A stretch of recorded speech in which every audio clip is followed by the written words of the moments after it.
अस्सलाम वालेकुम dear student. तो आज हम चैप्टर नंबर 18 डिस्कस करेंगे और चैप्टर नंबर 18 है दी एटॉमिक स्पेक्ट्रा। सबसे पहले हम ये समझते हैं कि एटॉमिक स्पेक्ट्रा क्या है। तो एटॉमिक स्पेक्ट्रा फिज़िक्स की वो ब्रांच है जिसमें हम इन्वेस्टिगेट करते हैं कि ये एटम किस वेवलेंथ की लाइट को इमिट कर रहा है और कितनी इंटेंसिटी है उस लाइट की। So the study about investigation of wavelength and intensities of electromagnetic radiation emitted or absorbed by atoms। ठीक है, तो ये एटॉमिक स्पेक्ट्रा की डेफिनेशन है जो पास पेपर में भी आ चुकी है। अब आप समझते हैं, जैसे हमें पता है कि दो तरह के स्पेक्ट्रम्स होते हैं, एक होता है इमिशन स्पेक्ट्रा, एक होता है एब्जॉर्प्शन स्पेक्ट्रा। इमिशन स्पेक्ट्रा तब होता है जब कोई ऑब्जेक्ट, सपोज करें ये एक ऑब्जेक्ट है, ये लाइट को इमिट कर रहा है और इस लाइट को जब हम प्रिज्म में से पास करेंगे तो ये वेरियस कलर्स में टूट जाएगी और ये वेरियस कलर्स का जो बैंड बनेगा, इस बैंड को हम कहेंगे, यानी ये जो आप वेरियस कलर्स देखेंगे इस बैंड को हम कहेंगे emission spectra. So when an object emits light and allows to pass through the prism, it disperses into various wavelength and this is known as the emission spectra। फिर उसके बाद हम discuss करते हैं एब्जॉर्प्शन स्पेक्ट्रा। अच्छा, अब absorption spectra क्या है? आप सपोज करें ये हमारा एक सोर्स है, ये कंटिन्यूअस ये सारे कलर्स की लाइट को इमिट कर रहा है और ये लाइट हम अलो कर रहे हैं कि इस ट्यूब में से पास हो। इस ट्यूब में एक हमारा ऑब्जेक्ट पड़ा हुआ है, तो ये लाइट जब इस पे पड़ेगी तो इस ट्यूब में जितने जो भी एटम्स होंगे वो कुछ वेवलेंथ एब्जॉर्ब करेंगे और फिर ये एब्जॉर्ब करने के बाद हम ये लाइट प्रिज्म से पास करेंगे।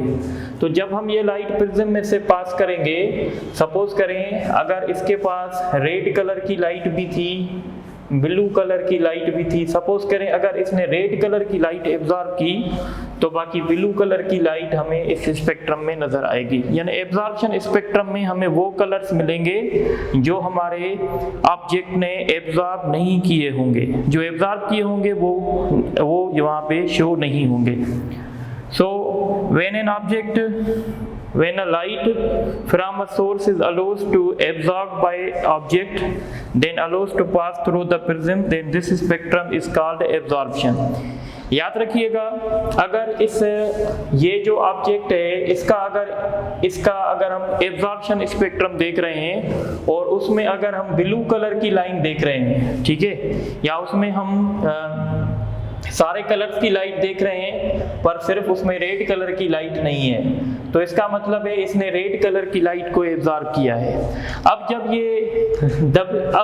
जब दोबारा ये लाइट इमिट करेगा ना, जब हम इसका इमिशन स्पेक्ट्रम देखेंगे तो इसके इमिशन स्पेक्ट्रम में सिर्फ रेड कलर की लाइन ही हमें मिलेगी। यानी कहने का मतलब ये है कि जो लाइंस एब्जॉर्प्शन स्पेक्ट्रम में होंगी वो इमिशन स्पेक्ट्रम में नहीं होंगी और जो लाइंस इमिशन स्पेक्ट्रम में होंगी वो एब्जॉर्प्शन स्पेक्ट्रम में नहीं होंगी। तो हम ये कह सकते हैं कि एब्जॉर्प्शन स्पेक्ट्रा और इमिशन स्पेक्ट्रा एक ऑब्जेक्ट का कॉम्प्लीमेंट्री है, ठीक है। So emission spectra and absorption spectra of an object are complementary of each other। यानी जो एब्जॉर्प्शन स्पेक्ट्रम में लाइंस मौजूद होंगी वो इमिशन में नहीं होंगी और जो इमिशन में मौजूद होंगी वो एब्जॉर्प्शन स्पेक्ट्रम में नहीं होंगी। अब हम बात करेंगे टाइप्स ऑफ इमिशन स्पेक्ट्रा। तो इमिशन स्पेक्ट्रा के 3 टाइप्स होते हैं, एक कंटिन्यूअस, एक लाइन स्पेक्ट्रम, एक बैंड स्पेक्ट्रम। ये जो कंटिन्यूअस स्पेक्ट्रम होता है ये वो स्पेक्ट्रम होता है जिसमें सारे वेवलेंथ जो हैं वो मौजूद होती हैं। जैसे सन की लाइट है, सन की लाइट अगर हम प्रिज्म में से पास करते हैं तो सारे जो कलर्स हैं वो हमें दिखाई देते हैं, तो हम इसको कहते हैं कि ये एक कंटिन्यूअस स्पेक्ट्रम है। कंटिन्यूअस स्पेक्ट्रम के बाद हम बात करेंगे लाइन स्पेक्ट्रम की।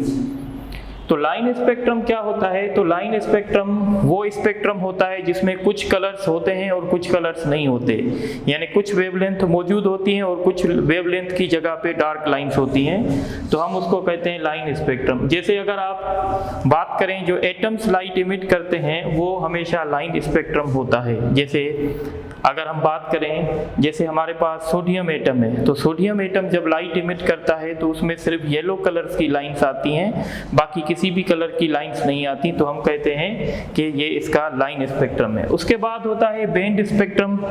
बैंड स्पेक्ट्रम हमेशा मॉलिक्यूल्स इमिट करते हैं। जब मॉलिक्यूल्स कोई भी लाइट इमिट करते हैं तो वो हमेशा एक वेवलेंथ के ग्रुप्स के फॉर्म में होती है, यानी वेरियस बैंड्स होते हैं जो हमें दिखाई देते हैं, इसलिए हम कहते हैं मॉलिक्यूल्स इमिट दी बैंड स्पेक्ट्रम। ठीक है, अब हम आगे चलते हैं और आपसे डिस्कस करेंगे रुदरफोर्ड एटॉमिक मॉडल। तो आपने सुना होगा, 9th में पढ़ा होगा कि रुदरफोर्ड ने सबसे पहले एटॉमिक मॉडल दिया था। सबसे पहले तो जे थॉम्सन ने दिया था, उसके बाद रुदरफोर्ड ने दिया था। रुदरफोर्ड ने क्या किया था, अल्फा रेज इसने फायर किए थे। तो इसने देखा था कुछ अल्फा रेज जो हैं बाउंस बैक हुए, कुछ अल्फा रेज एंगल पे डेविएट हो गए और कुछ अल्फा रेज सीधे चले गए।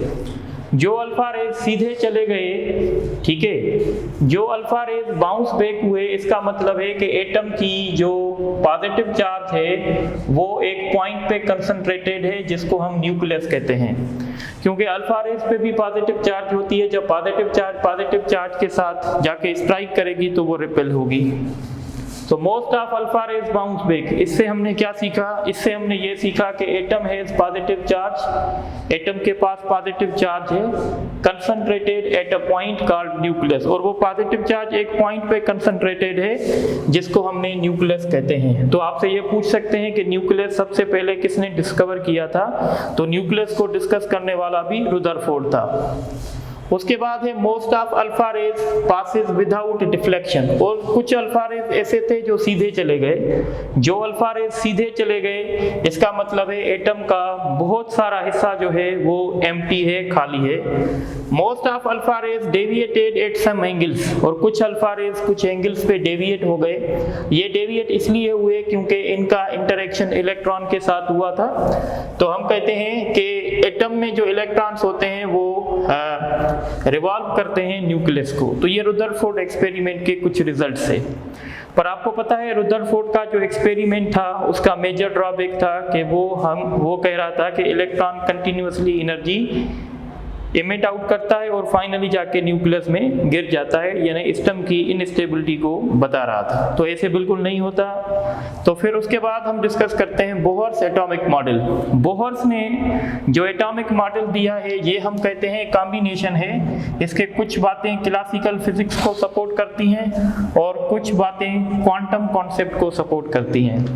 जैसे इसके कुछ पोस्टुलेट्स हैं। इसका पोस्टुलेट नंबर 1 है कि electron can only moves in those orbits where in its angular momentum is nh/2π, यानी एंगुलर मोमेंटम जो इलेक्ट्रॉन का होगा वो हमेशा क्वांटाइज होगा। इलेक्ट्रॉन हमेशा उन ऑर्बिट्स में घूमेगा जिन ऑर्बिट्स में इलेक्ट्रॉन का एंगुलर मोमेंटम nh/2π होगा, where n is the principal quantum number. आपको पता है फर्स्ट शेल के लिए 1 लेते हैं, सेकंड शेल के लिए 2 लेते हैं। दूसरा पोस्टुलेट है नील बोर दूसरा पोस्टुलेट दे रहा है, ये कहता है कि इलेक्ट्रॉन जो होते हैं ना वो इलेक्ट्रॉन एक मखसूस शेल्स में होते हैं, यानी electrons can only lies in those orbits whose energy is fix, यानी इलेक्ट्रॉन हमेशा उन ऑर्बिट्स में होते हैं जिनकी एनर्जी फिक्स होती है, और उन ऑर्बिट्स को हम स्टेशनरी ऑर्बिट्स कहते हैं क्योंकि उनकी एनर्जी फिक्स होती है।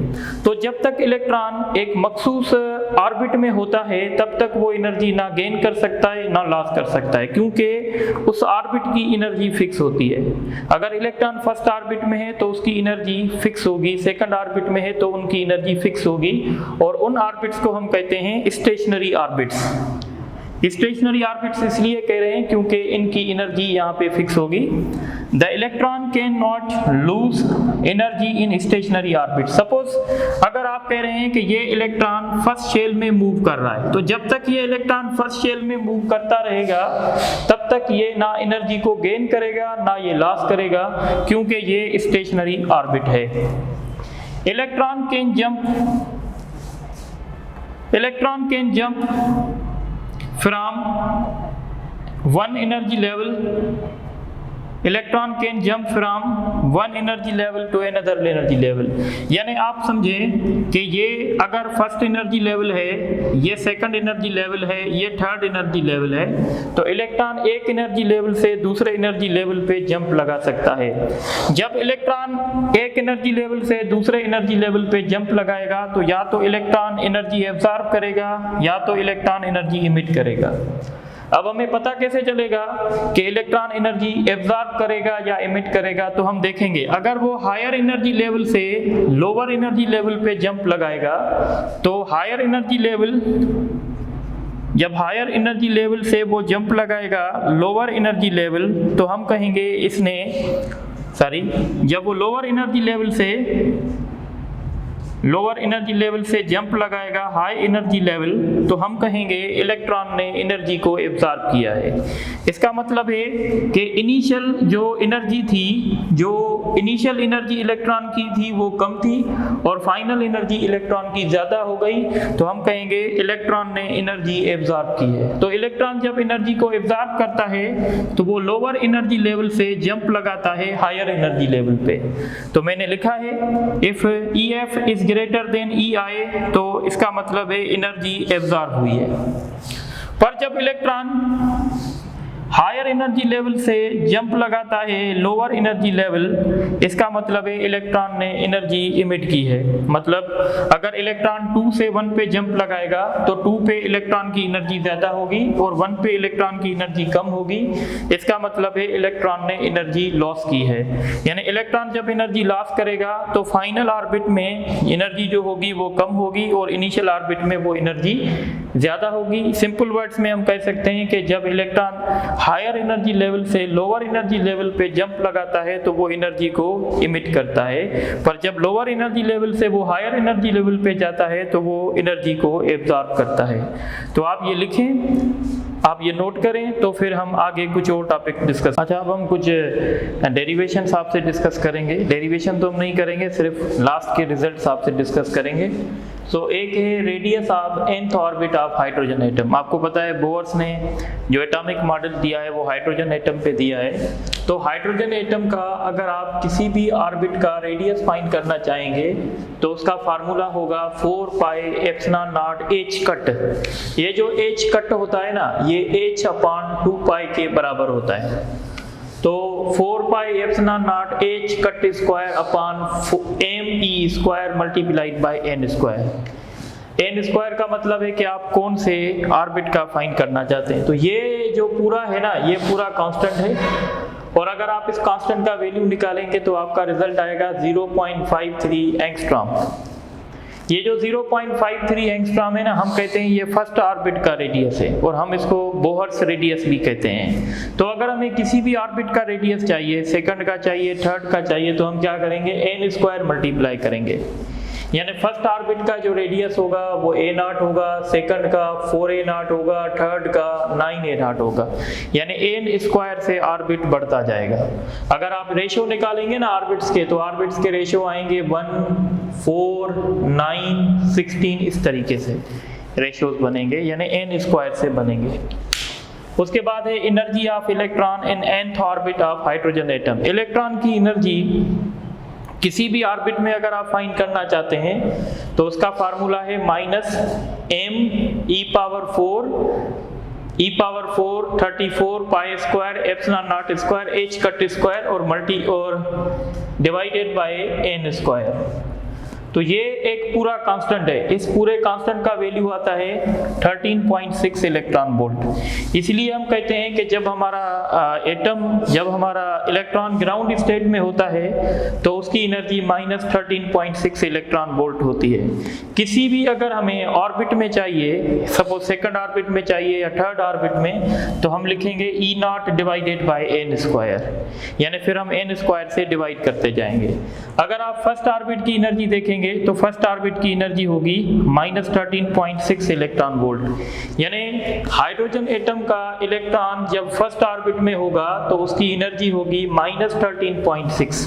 माइनस जो है ना ये शो कर रहा है कि आपका इलेक्ट्रॉन जो है वो एटम के साथ बाउंड है, यानी फर्स्ट में होगा तो इसकी एनर्जी होगी -13.6 इलेक्ट्रॉन वोल्ट। अगर सेकंड में होगा, यानी अगर ये फर्स्ट है, अगर सेकंड में आ जाएगा तो इसकी एनर्जी हो जाएगी -13.6 डिवाइडेड बाय 4 स्क्वायर, तो ये होगा -3.6। देखें ये एनर्जी नेगेटिव में है, इसका मतलब है जितना नेगेटिव नंबर होता है जितना नेगेटिव नंबर बड़ा होता है उतना वो हकीकत में छोटा होता है। तो इसका मतलब है इलेक्ट्रॉन की एनर्जी फर्स्ट ऑर्बिट में कम है, सेकंड ऑर्बिट में ज्यादा है। तो सेकंड ऑर्बिट में इसकी एनर्जी है -3.4 इलेक्ट्रॉन वोल्ट। इस तरीके से जब आप थर्ड ऑर्बिट में फाइंड करेंगे तो आप 3 स्क्वायर से डिवाइड करेंगे और थर्ड ऑर्बिट में इसकी एनर्जी है 1.51 इलेक्ट्रॉन वोल्ट। और अगर आप फोर्थ ऑर्बिट में फाइंड करेंगे तो इसकी एनर्जी है -13.6 डिवाइडेड बाय 4 स्क्वायर, यानी इसकी एनर्जी अब होगी -0.85 इलेक्ट्रॉन वोल्ट।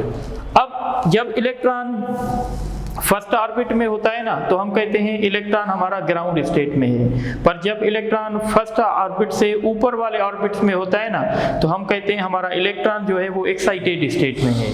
यानी इलेक्ट्रॉन जब सेकंड ऑर्बिट में हो, थर्ड ऑर्बिट में हो या फोर्थ ऑर्बिट में हो तो हम कहेंगे हमारा इलेक्ट्रॉन जो है वो एक्साइटेड हो गया है। एक्साइटेशन स्टेट टेम्पररी स्टेट होती है, थोड़ी देर के बाद वापस इलेक्ट्रॉन ग्राउंड स्टेट पे आ जाता है। तो जब इलेक्ट्रॉन सेकंड ऑर्बिट पे होगा ना तो हम कहेंगे ये फर्स्ट एक्साइटेशन स्टेट है, और जब इलेक्ट्रॉन थर्ड ऑर्बिट में होगा तो ये कहेंगे सेकंड एक्साइटेशन स्टेट है, और जब इलेक्ट्रॉन थर्ड ऑर्बिट में होगा, फोर्थ ऑर्बिट में होगा तो हम कहेंगे ये थर्ड एक्साइटेशन स्टेट है। यानी जब ग्राउंड स्टेट पे होगा तो उसको ग्राउंड स्टेट कहेंगे, जब सेकंड शेल में होगा तो फर्स्ट एक्साइटेशन स्टेट होगी, जब थर्ड शेल में होगा सेकंड एक्साइटेशन होगी, इस तरीके से। अब यहाँ पे ये जो मैंने एनर्जी का डायग्राम बनाया है ये समझ लें। जब इलेक्ट्रॉन फर्स्ट ऑर्बिट में था तो इसकी एनर्जी थी -13.6 इलेक्ट्रॉन वोल्ट। जब इलेक्ट्रॉन सेकंड ऑर्बिट में था तो उसकी एनर्जी हो गई -3.4 इलेक्ट्रॉन वोल्ट, और जब वो थर्ड में था तो उसकी एनर्जी हो गई -1.51। जब फोर्थ में है तो उसकी एनर्जी हो गई -0.58। यानी इलेक्ट्रॉन अगर किसी भी ऑर्बिट में होगा उसकी एनर्जी नेगेटिव होगी। नेगेटिव एनर्जी ये शो करती है कि इलेक्ट्रॉन न्यूक्लियस के साथ बाउंड है, यानी न्यूक्लियस इलेक्ट्रॉन पे फोर्स लगा रहा है। एक बात याद रखें, जब n ∞ हो जाएगा, जब हम बहुत ज्यादा ऊपर चले जाएंगे n ∞, तो वहां पे इलेक्ट्रॉन की एनर्जी 0 हो जाएगी। जब इलेक्ट्रॉन की एनर्जी 0 हो जाएगी तो हम कहेंगे अब ये इलेक्ट्रॉन हमारे एटम का हिस्सा नहीं रहा है, और हम अपने एटम को कहेंगे कि वो आयोनाइज हो गया है। यानी आयोनाइजेशन एक प्रोसेस होता है जिसमें से हम इलेक्ट्रॉन को फर्स्ट शेल से उठाकर n ∞ तक ले जाते हैं। जब हम किसी भी इलेक्ट्रॉन को फर्स्ट शेल से मूव करवाकर n ∞ तक ले जाएंगे तो हम कहेंगे हमने एटम को आयोनाइज कर दिया है, यानी हमने एटम का इलेक्ट्रॉन डिसएंगेज कर दिया है। ठीक है, पर अगर हम इलेक्ट्रॉन को फर्स्ट एनर्जी लेवल से दूसरे एनर्जी लेवल में मूव करवाते हैं, या थर्ड में मूव करवाते हैं, या फोर्थ में मूव करवाते हैं, तो इसका मतलब है हम इलेक्ट्रॉन को एक्साइट कर रहे हैं।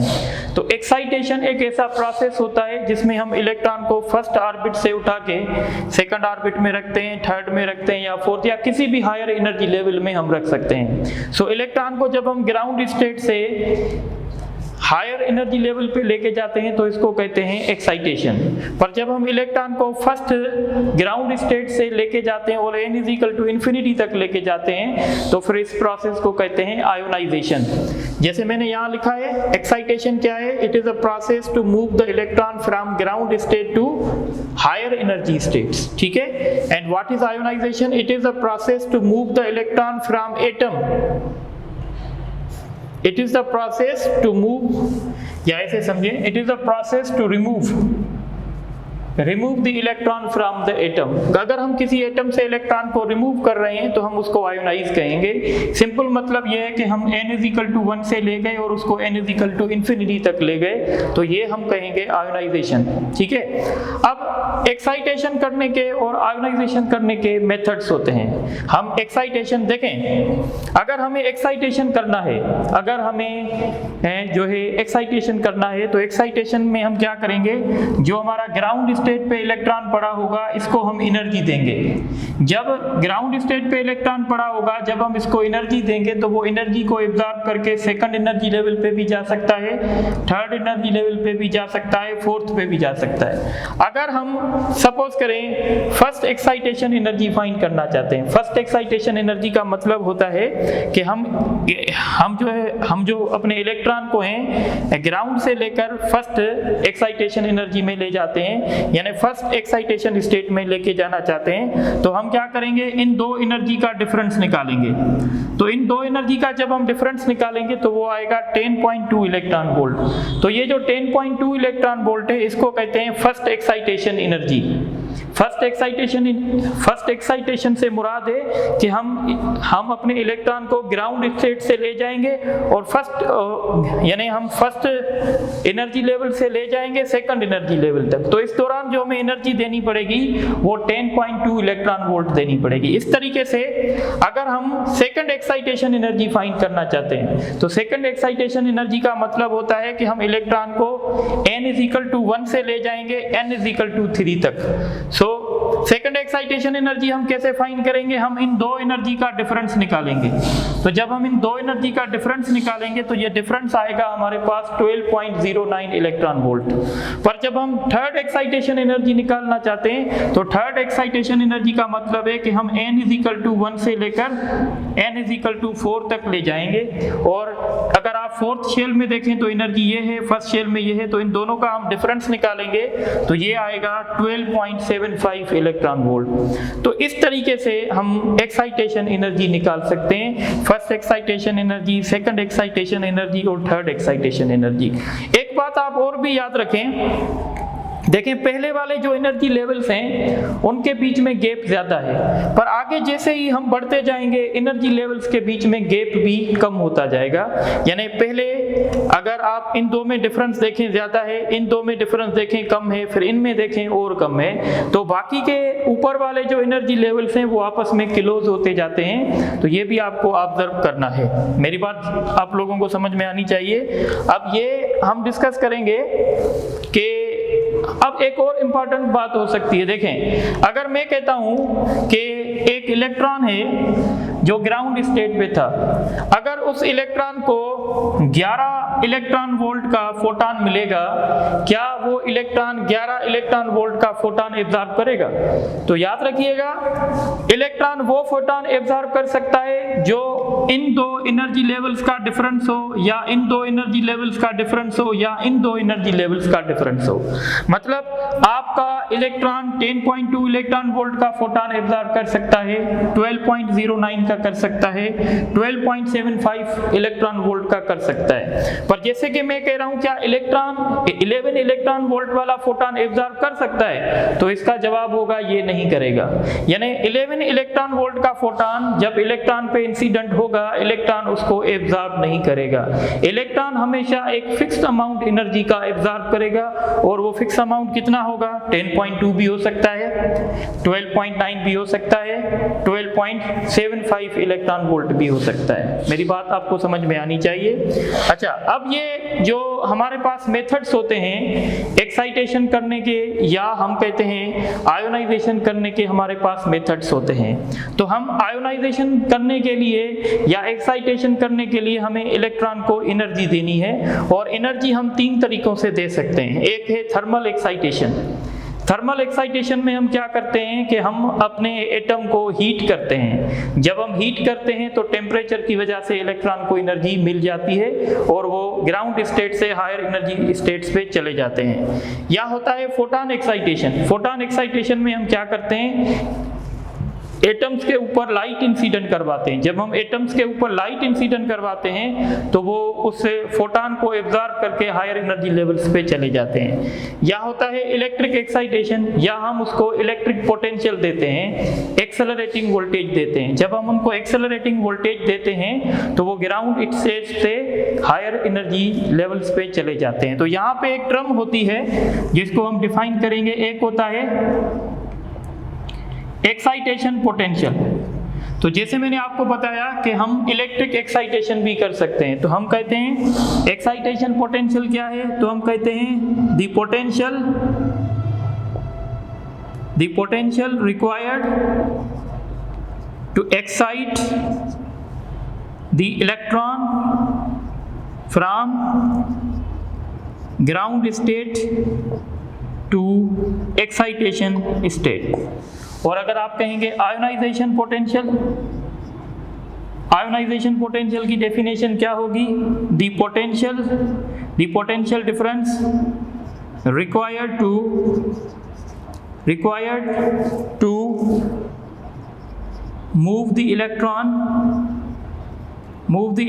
from ground state to, या ऐसे कह सकते हैं the potential difference required to remove the electron from atom. अगर हम किसी एटम से इलेक्ट्रॉन रिमूव करना चाहते हैं तो हम उस एटम को एक पोटेंशियल डिफरेंस देंगे, हम उसको एक वोल्टेज देंगे और वो वोल्टेज कहलाएगी आयोनाइजेशन पोटेंशियल। जैसे अगर आपको आयोनाइजेशन पोटेंशियल अगर आपको चाहिए हाइड्रोजन की, तो आपको पता है हाइड्रोजन की एनर्जी जीरो करने के लिए, हाइड्रोजन के इलेक्ट्रॉन की एनर्जी जीरो करने के लिए आपको 13.6 इलेक्ट्रॉन वोल्ट की एनर्जी देनी पड़ेगी। तो इसका मतलब होगा कि आयोनाइजेशन पोटेंशियल जो हाइड्रोजन का होगा वो हाइड्रोजन के लिए 13.6 वोल्ट होगा, क्योंकि वोल्ट जो है वो पोटेंशियल का यूनिट होता है। ठीक है, इसके बाद हम डिस्कस करते हैं स्पेक्ट्रम ऑफ हाइड्रोजन, जो कि बहुत इंपॉर्टेंट है। तो हाइड्रोजन का जो स्पेक्ट्रम होता है इसमें 5 सीरीज होती हैं। एक सीरीज अल्ट्रावायलेट के लिए होती है, एक सीरीज विजिबल के लिए होती है और 3 सीरीज इंफ्रारेड के लिए होती है। तो ये एक फार्मूला भी है, ये है रायबर्ट कांस्टेंट है, इसको हम रायबर्ट कांस्टेंट कहते हैं, रायबर्ट कांस्टेंट, और इसका वैल्यू है 1.09 × 10⁷ पर मीटर। तो ये जो रायबर्ट कांस्टेंट है और 1/λ, लेमडा हम कहते हैं वेवलेंथ को, और ये हमारे फार्मूला है 1/NF² - 1/NI²। NF का मतलब है कि फाइनल, यानी वो जो है आपका फाइनल इलेक्ट्रॉन कहाँ पे आया है, और NI का मतलब है कि इलेक्ट्रॉन पहले कहाँ पे था।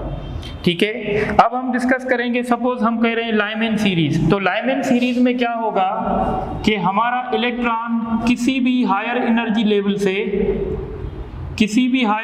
लेवल से अगर वो जंप लगाएगा फर्स्ट एनर्जी लेवल पे, तो हम कहेंगे ये लाइमैन सीरीज है, और लाइमैन सीरीज अल्ट्रावायलेट रीजन के लिए होती है। सपोज करें अगर इलेक्ट्रॉन 5th में था, तो ये इलेक्ट्रॉन की इनिशियल पोजीशन है, और ये इलेक्ट्रॉन फर्स्ट में आ गया, यानी ये इसकी फाइनल पोजीशन है। तो इलेक्ट्रॉन किसी भी ऑर्बिट से आकर वो जंप लगाएगा फर्स्ट एनर्जी लेवल पे, तो हम कहेंगे ये लाइमैन सीरीज को इमिट करेगा। यानी जंप कहाँ से लगा सकता है? सेकंड ऑर्बिट से लगा सकता है, थर्ड से लगा सकता है, 4th से, 5 से, कहाँ पे जंप लगाएगा? फर्स्ट पे। उसके बाद दूसरी सीरीज है बाल्मर सीरीज। बाल्मर सीरीज कैसे बनती है? तो हम कहते हैं इलेक्ट्रॉन कहीं से भी अगर वो जंप लगाएगा सेकंड एनर्जी लेवल पे, तो एनर्जी इमिट करेगा, और वो जो स्पेक्ट्रम बनेगा वो उस स्पेक्ट्रम को कहेंगे कि ये विजिबल स्पेक्ट्रम बनेगा। यानी इसमें जो फाइनल स्टेट होगी वो 2 होगी, और लाजमी है इनिशियल स्टेट 2 से ऊपर होगी, यानी 3, 4, 5 एंड सो ऑन। अगर इलेक्ट्रॉन 5 से जंप लगाएगा 2 पे, या 5 या 4 से जंप लगाएगा 2 पे, या 3 से जंप लगाएगा 2 पे, तो हम कहेंगे ये विजिबल सीरीज को इमिट करेगा। उसके बाद है हमारे पास पास्चन सीरीज। पास्चन सीरीज जो है वो इंफ्रारेड रीजन के लिए होती है। इसमें क्या होगा, इलेक्ट्रॉन कहीं से भी जंप लगाएगा 3rd पे, यानी इनिशियल स्टेट, फाइनल स्टेट इसकी 3 होगी। इनिशियल स्टेट मतलब 3 से ऊपर, यानी 4 से जंप लगा सकता है, 5 से जंप लगा सकता है, 6 से जंप लगा सकता है। तो कहीं से भी जब जंप लगाएगा 3rd पे, तो हम इसको कहेंगे कि ये पास्चन सीरीज है, और पास्चन सीरीज जो है वो इंफ्रारेड के लिए है। उसके बाद ब्रैकेट सीरीज है। ब्रैकेट सीरीज भी इंफ्रारेड के लिए। अब ब्रैकेट सीरीज में क्या होगा, इलेक्ट्रॉन कहीं से भी जंप लगाएगा फोर्थ एनर्जी लेवल पे। जब इलेक्ट्रॉन कहीं से भी जंप लगाएगा फोर्थ एनर्जी लेवल पे तो हम कहेंगे ये ब्रैकेट सीरीज है और ये इंफ्रारेड के लिए है। उसके बाद लास्ट सीरीज है P fund series. P fund series में इलेक्ट्रॉन कहीं से भी जंप लगाएगा फिफ्थ पे, जब कहीं से भी वो जंप लगाएगा फिफ्थ से तो हम कहेंगे ये पी फंड सीरीज होगी। हमेशा याद रखिएगा जंप हमेशा ऊपर से लगता है, जब इलेक्ट्रॉन ऊपर से नीचे आता है तो फिर एनर्जी को इमिट करता है। तो ये हाइड्रोजन स्पेक्ट्रम है, आप इसको नोट करें। तो अब हम इन पे कुछ एमसीक्यू सॉल्व करेंगे।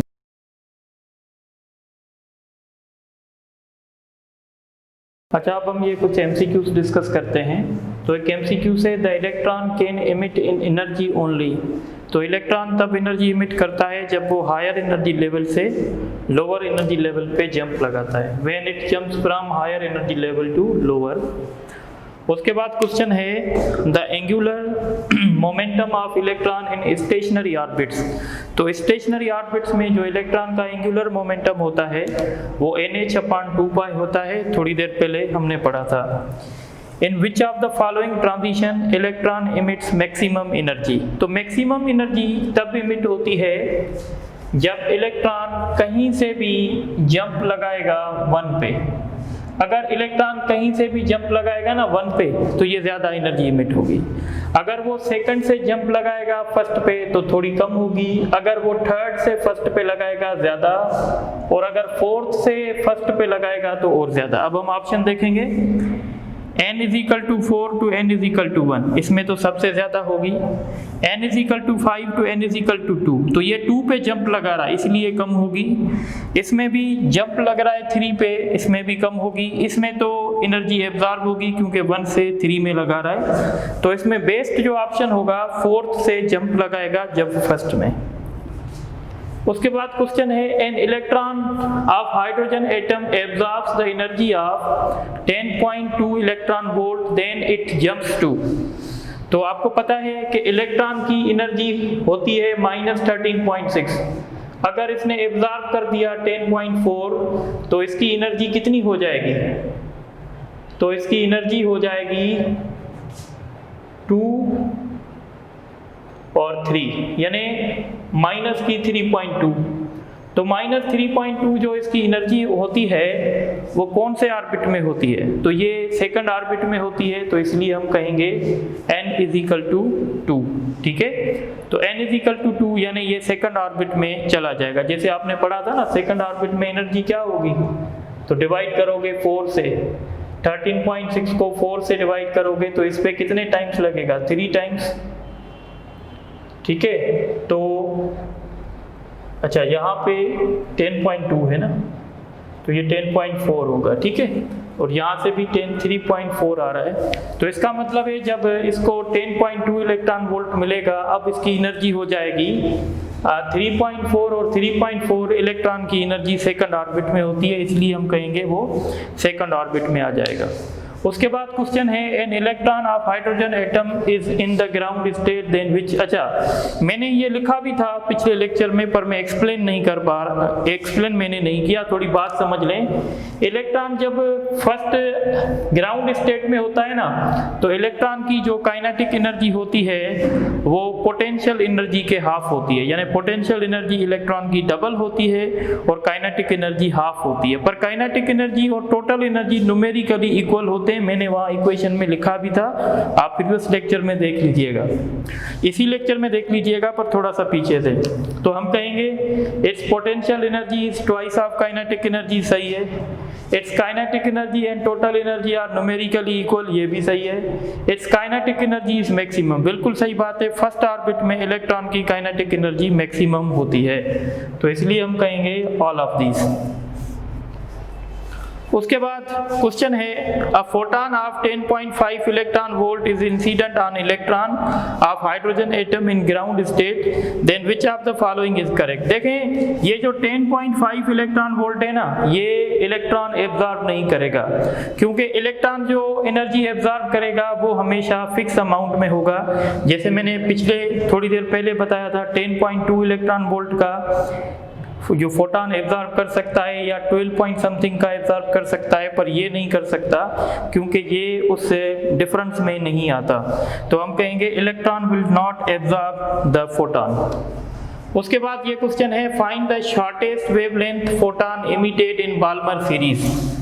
अगर बाल्मर सीरीज में शॉर्टेस्ट वेवलेंथ की बात होती है तो हम कहते हैं शॉर्टेस्ट वेवलेंथ बाल्मर सीरीज में तब होगा जब हमारा L is equal to infinity हो। Shortest wavelength means maximum energy, और मैक्सिमम एनर्जी तब हो सकती है जब इन्फिनिटी से जंप लगे, किस पे, एनर्जी से जंप लगे। बाल्मर सीरीज है तो हम कहेंगे 2 पे। ठीक है, तो अब हम फाइंड कर सकते हैं wavelength, Rydberg constant. Initial final में लिखेंगे 2, इनिशियल में हम लिखेंगे 1 अपान इन्फिनिटी। तो 1 अपान इन्फिनिटी जो होती है वो 0 के बराबर होती है, तो ये हो जाएगा रेडबर्ग कांस्टेंट डिवाइडेड बाय 4। अब हम इसको रिवर्स करेंगे तो 4 अपान रेडबर्ग कांस्टेंट। तो इसका जवाब होगा 4 अपान रेडबर्ग कांस्टेंट। उसके बाद क्वेश्चन है, find the maximum wavelength photon emitted in Lyman series. अच्छा, अब लाइमैन सीरीज में जब हम मैक्सिमम वेवलेंथ की बात करते हैं तो इसलिए हम कहते हैं कि जब n2 से जंप लगेगा ना फर्स्ट में, इसमें एनर्जी कम एमिट होगी और वेवलेंथ ज़्यादा होगी। अगर थर्ड से जंप लगेगा ना तो एनर्जी ज़्यादा होगी, वेवलेंथ कम होगी। हमें यहाँ पे फाइंड करनी है मैक्सिमम वेवलेंथ। तो मैक्सिमम वेवलेंथ तब हो सकती है जब वो n इज इक्वल टू 2 से जंप लगे n इज इक्वल टू 1 पे। तो हमने देख लिया है कि इनिशियल 2 होगा, फाइनल हमारा 1 होगा, तो 1 अपान लेम्डा रेडबर्ग कांस्टेंट 1 अपान 1 स्क्वायर माइनस 1 अपान 2 होल स्क्वायर। तो जब हम इसको सॉल्व करेंगे ये 1 होगा माइनस 1 अपान 4 होगा, तो ये हो जाएगा 3 अपान 4। तो इसको रिवर्स करेंगे तो 4 अपान 3 रेडबर्ग कांस्टेंट। तो इसका ऑप्शन होगा, इसका ऑप्शन सी होगा। उसके बाद क्वेश्चन है, if electron of hydrogen atom is in the 4th orbit. अगर हाइड्रोजन एटम, अगर इलेक्ट्रॉन हाइड्रोजन एटम का 4th ऑर्बिट में है, then which series can not be emitted. देखें, अगर वो 4th ऑर्बिट में है, यानी अगर वो 4th ऑर्बिट में है तो इसका मतलब है वो डायरेक्ट फर्स्ट पे जंप लगा सकता है, यानी ये लाइमैन सीरीज को इमिट कर सकता है, या वो थर्ड पे जंप लगा, सेकंड पे जंप लगा सकता है, यानी वो बाल्मर सीरीज को इमिट कर सकता है, और वो थर्ड पे जंप लगा सकता है, यानी वो पास्चन सीरीज को इमिट कर सकता है। तो कौन सी सीरीज इमिट नहीं होगी, तो हम कहेंगे ब्रैकेट सीरीज जो है वो इमिट नहीं होगी। ठीक है, उसके बाद क्वेश्चन है कि हाउ, ये क्वेश्चन थोड़ा सा कॉन्सेप्चुअल है, how many maximum lines can be emitted if electron is in the 4th orbit of hydrogen atom. अब देखें, जब इलेक्ट्रॉन 4th ऑर्बिट में है तो हमारे पास एक शॉर्टकट फार्मूला है, हम कहेंगे ये फार्मूला आप यूज करें तो मैक्सिमम लाइंस आपको पता चलेंगी। अब कौन से ऑर्बिट में है, 4 माइनस 1 करेंगे डिवाइडेड बाय 2 करेंगे, 4 मल्टीप्लाइड बाय 3 डिवाइडेड बाय 2, तो हम कहेंगे ये 6 लाइंस को इमिट कर सकता है। वैसे अगर आप कहें 6 लाइंस कैसे, तो देखें, इलेक्ट्रॉन सीधा, इलेक्ट्रॉन कहाँ पे आ सकता है, फर्स्ट पे आ सकता है, तो ये एक लाइन हो गई, या इलेक्ट्रॉन आपका सीधा सेकंड पे आ सकता है, ये दूसरी लाइन हो गई, या इलेक्ट्रॉन 4th से 3rd में आ सकता है, ये 3 लाइंस। तो 3 लाइंस तब हुई जब ट्रांजिशन हुई 4 से। अब आपका इलेक्ट्रॉन क्या कर सकता है, तो हम कह सकते हैं कि वो 4 से उसने जंप लगाया 3 पे, अच्छा 3 से वो फिर जंप लगा सकता है कहाँ पे, फर्स्ट में, या वो 3 से वो जंप लगा सकता है 2 में। तो 2 सीरीज ये हो गई, 3 ये और 2 ये 5, या इलेक्ट्रॉन जंप लगा सकता है 2 से 1 में, तो ये 6 सीरीज हो गई। तो ये स्टडी थोड़ी सी कॉम्प्लिकेटेड होती है, इसलिए हमने शॉर्टकट फार्मूला बताया है, आप यहाँ से इसका रिजल्ट फाइंड कर सकते हैं। तो आप ये नोट करें, तो फिर आगे चलते हैं और डिस्कस करते हैं।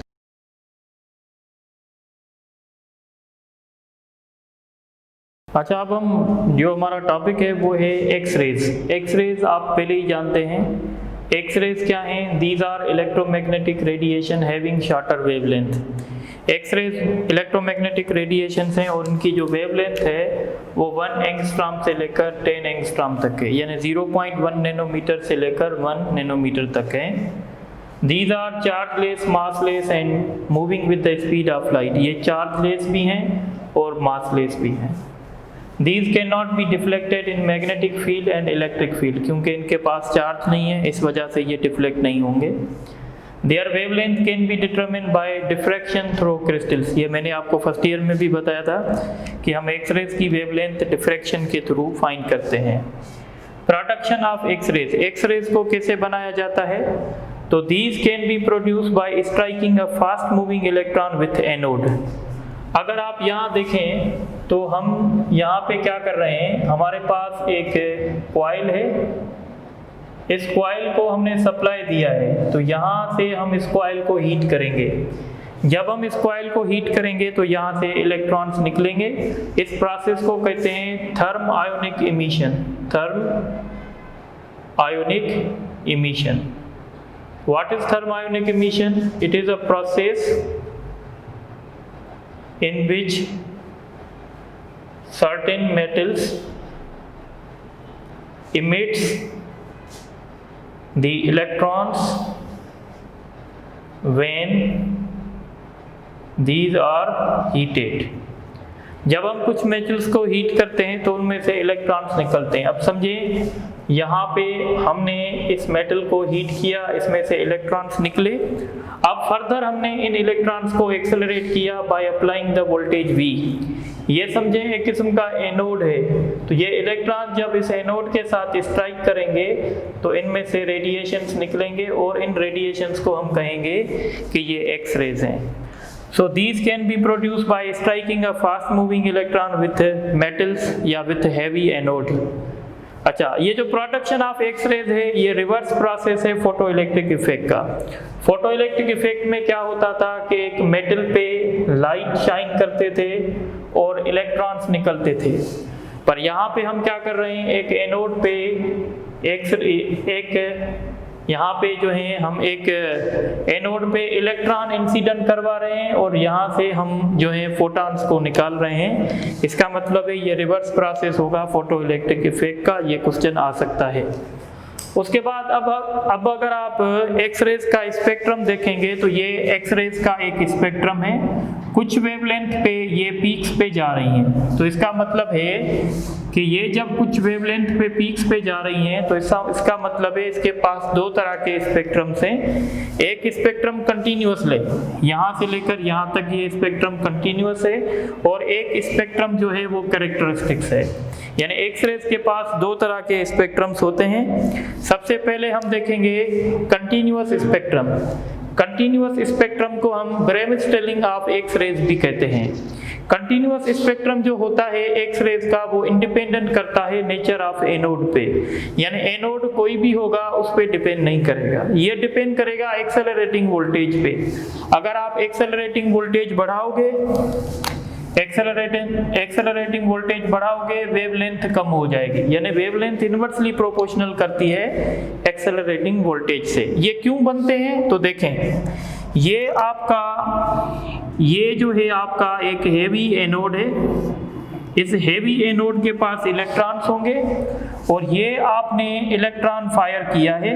ये जब इलेक्ट्रॉन इस हेवी मेटल्स के अंदर जाएगा, तो जब ये हेवी एनोड के अंदर जाएगा तो ये वाले जो इलेक्ट्रॉन्स होंगे ये इसको रोकेंगे, यानी ये इसको रिपेल करेंगे.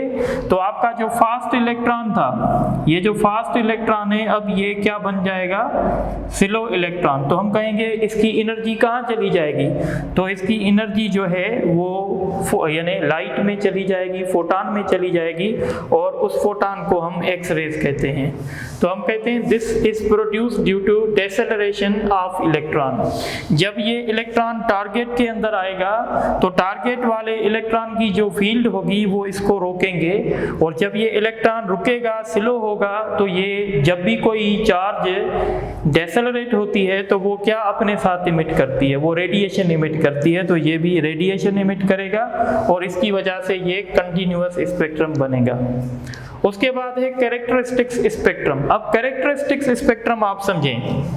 कैरेक्टर स्पेक्ट्रम जो होता है वो नेचर ऑफ एनोड पे डिपेंड करता है. अब देखें, ये वाला जब इलेक्ट्रॉन आएगा तो ये वाला इलेक्ट्रॉन इन इलेक्ट्रॉन से स्ट्राइक कर सकता है। जब इन इलेक्ट्रॉन से स्ट्राइक करेगा तो किसी भी इलेक्ट्रॉन को ये यहाँ से नॉक कर सकता है। जब ये किसी भी इलेक्ट्रॉन को नॉक करेगा तो यहाँ पे वैकेंसी क्रिएट होगी। सपोज करें ये आपको पता है K शेल है, ये L शेल है, ये M शेल है, इस तरीके से ये जो है ये M शेल है, ये N शेल है। तो अगर इसने इलेक्ट्रॉन K का नॉक कर दिया, यहाँ पे एक वैकेंसी क्रिएट हुई। जब वैकेंसी यहाँ पे क्रिएट होगी तो अब ये वैकेंसी L शेल वाला इलेक्ट्रॉन भी फिल कर सकता है, M वाला भी फिल कर सकता है, N वाला भी फिल कर सकता है। तो इसको हम कहेंगे इनर ट्रांजिशन। जब इनर ट्रांजिशन होगी तो अगर K शेल वाला इलेक्ट्रॉन L शेल वाला इलेक्ट्रॉन K में आएगा तो वो हाई एनर्जी लेवल से लो एनर्जी लेवल आएगा तो वो क्या इमिट करेगा, वो एनर्जी इमिट करेगा, वो एक किस्म का फोटॉन इमिट करेगा और उसकी वजह से जो स्पेक्ट्रम बनेगा हम उस स्पेक्ट्रम को कहेंगे लाइन स्पेक्ट्रम। और ये जो लाइन स्पेक्ट्रम होगा ये डिपेंड करेगा कि आपका एनोड कैसा था। तो मैंने लिखा है it depends upon the nature of anode, it is emitted due to the inner shell transition of electron की inner transition। अब देखें यहाँ पे एक नोमेनक्लेचर है। अगर आपकी वैकेंसी K में क्रिएट हुई तो ये वैकेंसी L वाला इलेक्ट्रॉन फिल कर सकता है, M वाला भी कर सकता है, N वाला भी कर सकता है। अगर ये वैकेंसी L ने फिल की तो आप इसको कहेंगे K अल्फा सीरीज, और अगर ये वैकेंसी M ने फिल की तो आप इसको कहेंगे K बीटा सीरीज, और अगर N ने की तो ये K गामा सीरीज होगी। तो मैंने लिखा है K series, if vacancy created in K shell, if vacancy filled by L shell तो ये होगा K अल्फा, और अगर ये वैकेंसी फिल करेगा M शेल वाला इलेक्ट्रॉन तो हम इसको कहेंगे K बीटा। याद रखिएगा K बीटा मोर एनर्जेटिक होगी देन K अल्फा से, और K गामा जो है वो इन दोनों से ज्यादा एनर्जेटिक होगी। इस तरीके से L सीरीज भी हो सकती है। L सीरीज कैसे होगी, अब हम सपोज करते हैं वैकेंसी क्रिएट हुई है L में। जब L में वैकेंसी क्रिएट हुई है तो ये K वाला फिल नहीं कर सकता, ये इसके ऊपर वाले फिल करेंगे, यानी M फिल कर सकता है, N फिल कर सकता है। जब M फिल करेगा उस सीरीज को हम कहेंगे L अल्फा सीरीज, और अगर N करेगा उसको कहेंगे N बीटा सीरीज। इस तरीके से नोमेनक्लेचर चलता जाएगा। तो याद रखिएगा जो K सीरीज होती हैं वो L सीरीज से एनर्जेटिक होगी, ठीक है। पर अगर आपके पास K alpha, K beta, K gamma दिया जाए तो K गामा जो है वो सबसे ज्यादा एनर्जेटिक होगी। तो आप इसको नोट कर लें। तो फिर हम आगे लास्ट टॉपिक इस चैप्टर का करेंगे, वो है laser light.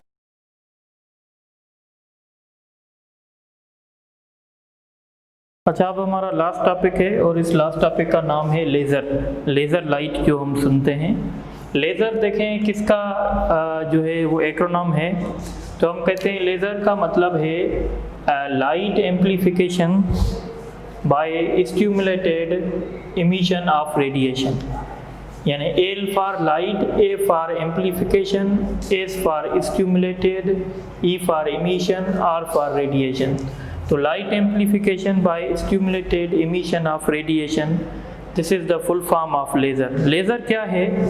Laser is monochromatic, coherent and highly directional light. Laser light जो है याद रखिएगा ये कोहेरेंट लाइट भी है और मोनोक्रोमेटिक भी है, ठीक है। तो लेज़र लाइट आम लाइट से डिफरेंट इसलिए इस वजह से है कि आम लाइट कोहेरेंट नहीं होती है, लेज़र लाइट हमेशा कोहेरेंट होती है। अब हम समझेंगे कि ये लेज़र को अगर हमें समझना है ना, लेज़र एक्शन को, उसके लिए हमें कुछ प्रोसेस समझनी पड़ेंगी। तो हम शुरुआत करते हैं। एक प्रोसेस है जिसका नाम है स्टिमुलेटेड एब्जॉर्प्शन। स्टिमुलेटेड एब्जॉर्प्शन क्या होता है? आपको पता है कि सारे जो इलेक्ट्रॉन्स होते हैं वो ग्राउंड स्टेट पे होते हैं। तो और जो ग्राउंड स्टेट पे इलेक्ट्रॉन्स होते हैं उनका लाइफ टाइम बहुत ज़्यादा होता है, यानी हम कहते हैं इनफाइनाइट होता है। पर जब हम उन एटम्स पर या उन इलेक्ट्रॉन्स पे जब हम लाइट इंसिडेंट करवाते हैं तो वो क्या करते हैं, उस लाइट को एब्जॉर्ब करके हायर एनर्जी लेवल्स पे जंप लगाते हैं, और इस प्रोसेस को कहते हैं स्टिमुलेटेड एब्जॉर्प्शन। यानी स्टिमुलेटेड एब्जॉर्प्शन से क्या मुराद है, हमारे इलेक्ट्रॉन्स N1 पे पड़े होंगे और जब हम इन पे फोटॉन इंसिडेंट इमिशन करवाएंगे तो ये उन फोटान को एब्जॉर्ब करके हायर एनर्जी लेवल्स पे चले जाएंगे। इस प्रोसेस को हम कहेंगे स्टिमुलेटेड एब्जॉर्प्शन। ठीक है, ये हर एटम करता है, आम एटम भी करता है। उसके बाद है स्पॉन्टेनियस इमिशन। जैसे आप जानते हैं कि एक्साइटेशन स्टेट जो होती है वो टेम्पररी स्टेट होती है। उस स्टेट में जो लाइफ टाइम होता है वो 10⁻⁻8 होता है, यानी कोई भी इलेक्ट्रॉन एक्साइटेशन स्टेट में 10⁻⁻8 सेकंड तक रह सकता है। उसके बाद उसको वापस आना होगा। जब इलेक्ट्रॉन हायर एनर्जी लेवल से लोअर एनर्जी लेवल पे आता है तो एक फोटॉन एमिट करता है और इस प्रोसेस को कहते हैं स्पॉन्टेनियस इमिशन। ये स्पॉन्टेनियस इमिशन हर लाइट करती है। ठीक है, पर जो लेज़र में जो स्पेशल बात है वो ये है कि हम बात करेंगे स्टिमुलेटेड इमिशन की। स्टिमुलेटेड इमिशन क्या होती है, तो आप इसको ऐसे समझ सकते हैं। स्टिमुलेटेड इमिशन को समझने के लिए आप समझें कि ये E2 है, ठीक है, और ये E1 है। ठीक है, अब ये जो एक एक्साइटेशन स्टेट है, ये एक ऐसी एक्साइटेशन स्टेट है जिसमें इलेक्ट्रॉन ज़्यादा टाइम के लिए रह सकता है, और जिस एक्साइटेशन स्टेट में इलेक्ट्रॉन ज़्यादा टाइम के लिए रहता है उसको मेटा स्टेबल स्टेट कहते हैं। और यहाँ पे इलेक्ट्रॉन जो है वो 10⁻⁻10 सेकंड तक रह सकता है। नॉर्मल जो एक्साइटेशन स्टेट्स होती हैं उसमें इलेक्ट्रॉन 10⁻⁻8 तक रह सकता है, पर जो मेटा स्टेबल स्टेट होती है उसमें इलेक्ट्रॉन 10⁻³ सेकंड तक रह सकता है।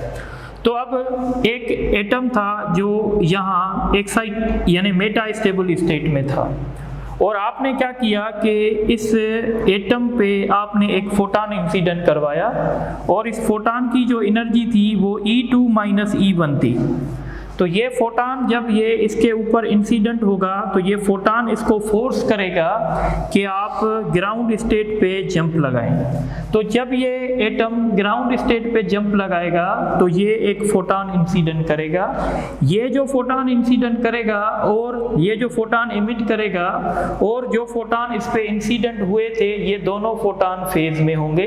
तो हम ये भी कह सकते हैं कि इस प्रोसेस के दौरान हमें 2 फोटॉन मिलने वाले हैं, और वो जो 2 फोटॉन होंगे वो हमेशा आइडेंटिकल फेज में होंगे, यानी उसकी वजह से हमारी जो लाइट होगी वो कोहेरेंट होगी। फिर से सुने, मेटा स्टेबल स्टेट में हमारे एटम्स पड़े हुए थे और उन एटम्स पे एक फोटॉन ने स्ट्राइक किया और उस फोटॉन की एनर्जी तो थी वो E2 - E1 थी। ये फोटॉन जब इस इलेक्ट्रॉन पे पड़ेगा या इस एटम पे पड़ेगा तो इस फोटॉन की वजह से ये एटम नीचे ट्रांजिशन करेगा। तो जब ये एटम नीचे ट्रांजिशन करेगा तो हम कहेंगे ये फोटॉन एमिट करेगा, और ये जो फोटॉन एमिट करेगा वो इंसिडेंट फोटॉन से फेज में था। इसका मतलब है अब हमारे पास 2 फोटॉन आ जाएंगे और वो दोनों फोटॉन जो हैं वो आइडेंटिकल फेज में होंगे। ये प्रोसेस, इस प्रोसेस को हम कहते हैं स्टिमुलेटेड इमिशन। तो मैंने लिखा है there are certain excitation state where electron stay for longer time, that is 10⁻³ this is known as metastable state. इस स्टेट को कहते हैं metastable state. In this process, यानी stimulated emission, in this process when electron in metastable state means E2, the photon of energy E2 - E1 incident on it, उस पे एक photon ने incident किया, and then electron will jump from E2 to E1 and emits a photon which is in phase with the incident photon। अच्छा, अब अगर आप इस प्रोसेस को यानी स्टिमुलेटेड इमिशन को, जो कि लेज़र एक्शन का सबसे बड़ा इंपॉर्टेंट प्रोसेस है, लेज़र एक्शन जो होता है वो सिर्फ और सिर्फ स्टिमुलेटेड इमिशन की वजह से होता है। तो अगर आप स्टिमुलेटेड इमिशन को डोमिनेंट रखना चाहते हैं तो उसके लिए आपके पास मेटा स्टेबल स्टेट में जो है एटम्स ज़्यादा होने चाहिए। नॉर्मली जो एटम्स ज़्यादा होते हैं वो ग्राउंड स्टेट में होते हैं, पर हम कहेंगे कि हम यहाँ पे यानी मेटा स्टेबल स्टेट में एटम्स ज़्यादा रखना चाहेंगे, तो हम इस प्रोसेस को कहते हैं पॉपुलेशन इन्वर्जन।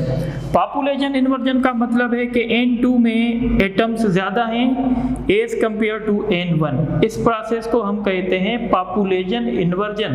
पॉपुलेशन इन्वर्जन का मतलब है more atoms are in state 2 as compare to ground state. तो मैंने लिखा है the more atoms in N2 as compared to atoms in N1, this is called the population inversion, और population inversion is the main source to dominate the stimulated emission। यानी अगर हम stimulated emission करना चाहते हैं तो हमारे पास E2 में एटम्स की क्वांटिटी ज़्यादा होनी चाहिए। अगर हमारे पास एटम्स की क्वांटिटी ज़्यादा नहीं होगी तो स्टिमुलेटेड इमिशन डोमिनेंट नहीं होगी, और जब स्टिमुलेटेड इमिशन डोमिनेंट नहीं होगी तो हमारा लेज़र एक्शन नहीं हो पाएगा। अब बात समझे।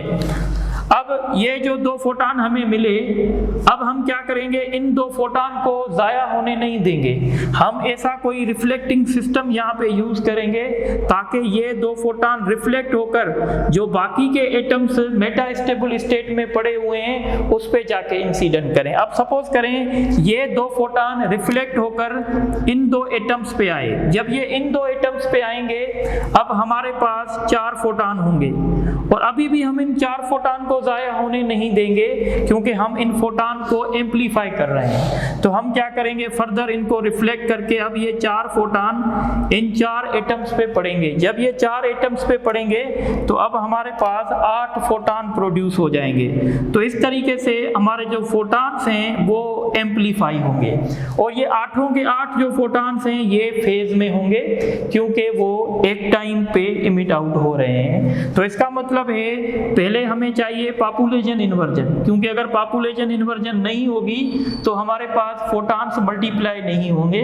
फोटान को मल्टीप्लाई करने के लिए हमारे पास मेटास्टेबल स्टेट में एटम ज़्यादा होना चाहिए। इसलिए हम कहते हैं कि लेज़र एक्शन अगर हम करना चाहते हैं तो हमारे लिए पॉपुलेशन इन्वर्जन जो है वो ज़रूरी है, और पॉपुलेशन इन्वर्जन के साथ हमारी जो फोटान्स हैं वो एम्पलीफाई भी होना चाहिए। इसलिए जब भी हम कोई लेज़र सिस्टम बनाएंगे तो उसमें रिफ्लेक्टिंग सिस्टम ज़रूर बनाएंगे ताकि हमारे फोटान रिफ्लेक्ट होते रहें, ताकि वो मल्टीप्लाई होते रहें। तो ये एक लेज़र एक्शन है। अब लेज़र एक्शन को आप ऐसे समझेंगे कि हमारे पास 3 स्टेजेस हैं। एक स्टेज है ग्राउंड स्टेट, एक है मेटास्टेबल स्टेट, और एक है एक्साइटेशन स्टेट। ये एक्साइटेशन स्टेट यहाँ पे 10⁻⁻8 सेकंड के लिए रह सकता है, और यहाँ पे 10⁻³ सेकंड के लिए रह सकता है, और ये ग्राउंड स्टेट है। शुरुआत में क्या होगा, हमारे सारे एटम्स जो हैं वो ग्राउंड स्टेट में होंगे। इन ग्राउंड स्टेट वाले एटम्स को हम क्या करेंगे, पंप, यानी इनको पंप करके हम ये सारे एटम्स कहाँ रखेंगे, E3 में रखेंगे। जब हम सारे एटम्स E3 पे रखेंगे, अब ये जो E3 वाले एटम्स हैं वो आहिस्ता आहिस्ता जो हैं 10⁻⁻8 सेकंड के बाद वो कहाँ आएंगे, वो N2 में आएंगे। जब ये N2 में हमारे पास आ जाएंगे, अब N2 में जब हमारे पास एटम आ गए तो अब हम इन पे फोटान एक इंसिडेंट करवाएंगे, और उस फोटान की एनर्जी जो होगी वो E2 - E1 होगी। उसकी वजह से ये हमारा एटम नीचे आएगा और 2 फोटान एमिट करेगा। अब हमें अब ऐसा जो है यानी रिफ्लेक्टिंग सिस्टम बनाना है ताकि ये 2 फोटान फर्दर इन 2 एटम्स पे इंसिडेंट हो और हमारे पास 4 फोटान बन जाएं। फिर ये 4 फोटान फर्दर एटम के साथ इंटरेक्ट करके 8 फोटान बनाएं। इस तरीके से हमारा लेज़र एक्शन होगा। तो ये जो लेज़र मैंने आपसे डिस्कस किया ये 3 स्टेज लेज़र था। अब हम बात करते हैं प्रैक्टिकल लेज़र्स की। तो प्रैक्टिकल जो लेज़र हमारे पास होता है वो रूबी लेज़र है। रूबी लेज़र एक सॉलिड लेज़र है। लेज़र लिक्विड में भी हो सकता है, गैसेस में भी हो सकता है। ये रूबी लेज़र है, ये एक किस्म का सॉलिड लेज़र है। रूबी क्या है, तो it is the crystal of Al2O3, यानी अल्युमिनियम ऑक्साइड का ये क्रिस्टल है। इसके हम कुछ एटम्स क्रोमियम से रिप्लेस कर देते हैं ताकि हमें जो है वो कलरफुल लाइट मिले। अच्छा, इट कंसिस्ट, और ये इसकी कंस्ट्रक्शन देखेंगे तो ये हमारे पास एक रूबी रॉड है और इस पे हमने 2 मिरर्स लगाए हैं। एक मिरर जो है वो कम्प्लीटली पॉलिश्ड है और दूसरा मिरर जो है वो पार्शियली पॉलिश्ड है। ठीक है, और यहाँ पे हमने एक हेलिकल फ्लैश लैंप लगाई है। ये हेलिकल फ्लैश लैंप इसलिए लगाई है ताकि पॉपुलेशन हो सके। नॉर्मली इसके जो एटम्स होंगे वो ग्राउंड स्टेट पे होंगे, तो जब हम ये लैंप ऑन करेंगे तो फोटान इंसिडेंट होंगे, और जब फोटान इंसिडेंट होंगे तो वो ग्राउंड स्टेट से एक्साइटेशन स्टेट यानी E3 में चले जाएंगे। फिर E3 से वो वापस E2 में आएंगे। जब E2 में आएंगे तो हमारे पास पॉपुलेशन इन्वर्जन हो गई, यानी हमारे पास N2 में एटम ज़्यादा हैं एज कम्पेयर टू N1। अब क्या होगा, अब इन पे एक फोटॉन इंसिडेंट करेगा। जब एक फोटॉन इंसिडेंट करेगा तो ये एटम नीचे आएगा और हमारे पास 2 फोटॉन हो जाएंगे, पर हमारे पास मिरर्स लगे हुए हैं तो हम इन फोटॉन्स को ज़ाया नहीं करेंगे। अब ये 2 फोटॉन्स 4 फोटॉन प्रोड्यूस करेंगे आगे जाके। ये 2 फोटॉन 2 और एटम के साथ इंटरेक्शन करेंगे और 4 फोटॉन मिलेंगे, फिर 4 फोटॉन 4 एटम के साथ इंटरेक्शन करेंगे। इसी थोड़ी देर में हमारी जो क्या कहते हैं, थोड़ी देर में ही हमारी जो लाइट है वो एम्प्लीफाइड हो जाएगी। इस तरीके से लेज़र एक्शन हो पाएगा। अब हम लास्ट में डिस्कस करते हैं यूजेस ऑफ लेज़र। तो लेज़र के कौन कौन से यूज़ हैं, तो ये होलोग्राफी में यूज़ होता है। होलोग्राफी आजकल बहुत मशहूर है। होलोग्राफी एक आर्ट होता है जिसमें हम 3 डायमेंशन इमेज बनाते हैं बाय यूजिंग द लेज़र। तो होलोग्राफी में लेज़र यूज़ होता है। It is use for in medical purposes. Medical purposes में भी ये यूज़ होता है। आई का ऑपरेशन हो गया या कोई दूसरा ऑपरेशन हो गया तो उसमें भी हम लेज़र यूज़ करते हैं। यूज़ फॉर प्रिसाइज सर्वे, अगर हमें कोई सही तरीके से किसी चीज़ को सर्वे करना है या मेजरमेंट्स करनी है तो उसमें भी हम लेज़र यूज़ कर सकते हैं। Use in the fibre optics communication, laser जो है वो फाइबर ऑप्टिक्स कम्युनिकेशन में भी यूज़ होता है। Use for precise cutting of metals, अगर हमें मेटल्स को प्रिसाइज तरीके से कट करना है तो वो भी हम लेज़र से कर सकते हैं। सो this is the end of chapter number 18। मैंने अपनी पूरी एफर्ट्स लगाई हैं आपको समझाने में। अब आप इनको खुद अच्छे तरीके से देखें और लास्ट में हम 2-3 MCQs आपसे डिस्कस करेंगे। आप ये नोट कर लें तो फिर मैं MCQs करवाता हूँ।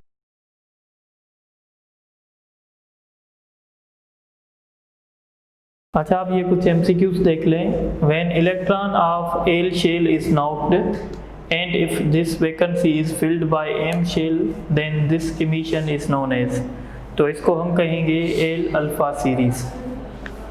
उसके बाद क्वेश्चन है the production of X rays is the reverse process, तो ये रिवर्स प्रोसेस है फोटो इलेक्ट्रिक इफेक्ट का। The ruby is a crystal of, जो रूबी जो है वो AlO3 का क्रिस्टल है। The laser light is, laser light जो होती है वो कोहेरेंट भी होती है, मोनोक्रोमेटिक भी होती है, हाईली डायरेक्शनल भी होती है, इसलिए all of these. The more electrons in higher energy level as compared to electron in ground state is called, तो इसको कहते हैं population inversion। The laser light is coherent due to, तो laser light coherent क्यों होती है, क्योंकि इसमें stimulated emission होती है। और लास्ट क्वेश्चन है in laser action the amplification is performed by, तो एम्प्लीफिकेशन मिरर्स की मदद से होती है। So this is the end of chapter number 18। इंशाल्लाह नेक्स्ट लेक्चर में हम कोई और चैप्टर डिस्कस करेंगे। Thank you very much.